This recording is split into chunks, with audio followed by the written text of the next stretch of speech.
আমি তো খুশি।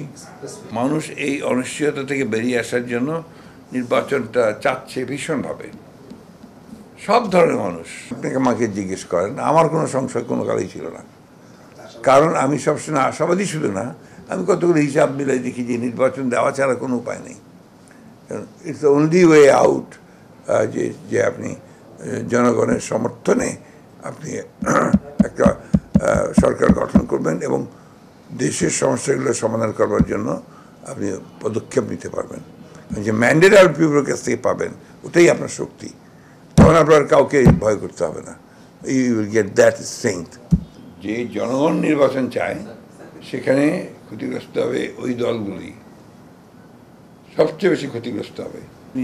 এবার যদি নির্বাচনে না আসেন, আপনি নিশ্চিহ্ন হয়ে যাবেন, অস্তিত্ব থাকবে না আপনার।